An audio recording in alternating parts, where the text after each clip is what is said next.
Now, in the week since the Russian invasion of Ukraine began, Russian troops have made inroads into Ukraine from all sides. Let's just decode the 5 main axes through which Russia is mounting its attack. Let's start from the north, where Ukrainian forces are holding off the Russian troops from advancing towards the capital, Kiev.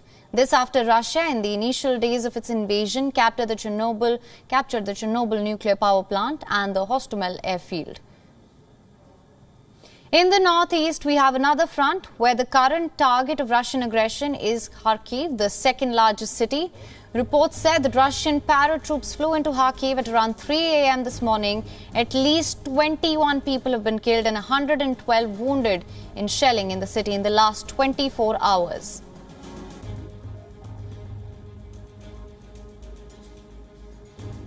The other point of attack is from Donbass in the east. It is an area which has been controlled by Russian-backed separatists for years, and whose liberation President Putin justified the invasion for. And finally, then we have in the south, the Crimean Peninsula, under Russia's control since 2014. And from there, Russian forces have advanced towards Kherson, which reportedly was taken over by Russia today.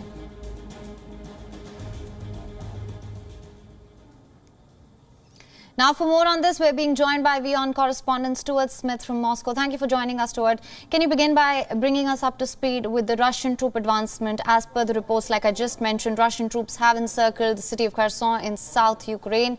And the city's mayor has also said that its port and railway station are now in Russian hands. Also, Russian airborne troops landed in eastern Ukrainian city of Kharkiv.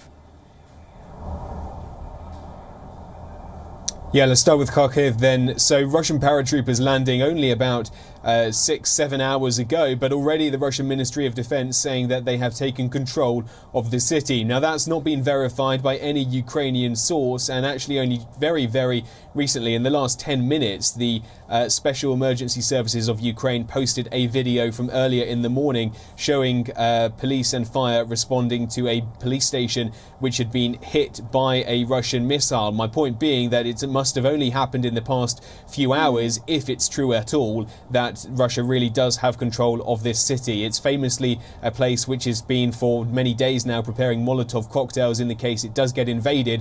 And so I'd say on first suggestion that it has been taken, that is a situation that could rapidly change. Then heading south to Mariupol, a very important port for Ukraine on the southeast, east of Crimea, that is now encircled by Donetsk People's Republic forces from the east, the so-called independent separatist region, and they say they are meeting the Russian forces coming from the west.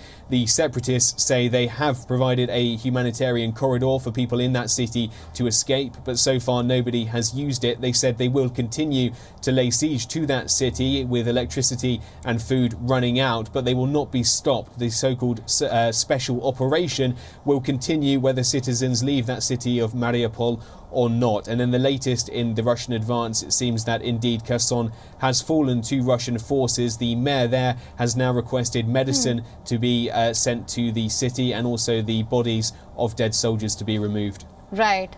And also the Ukrainian resistance, it's proven to be more strong and resilient than expected. What could be the next plan of action for the Russian forces? Well, the Russian forces continue to try to take Kiev, the capital of Ukraine, and we talked yesterday about that long convoy of around 40 miles long of Russian armoured vehicles, tanks, artillery, and that seems to have made little progress in the last 24 hours, although the shelling and bombardment of Kiev has continued. We should add the Russian Ministry of Defense insists it is not bombing or hitting any civilian targets, which directly contradicts on-the-ground video evidence we can see from Ukraine. Russia says its only intention is not to occupy the country, but to try and denazify the region and demilitarize Ukraine, and that's why Kiev is so important, because it would require taking the capital city to achieve its objectives. Right, Stuart. So thank you so much for joining us with all your updates on that. WION is now available in your country. Download the app now. Get all the news on the move.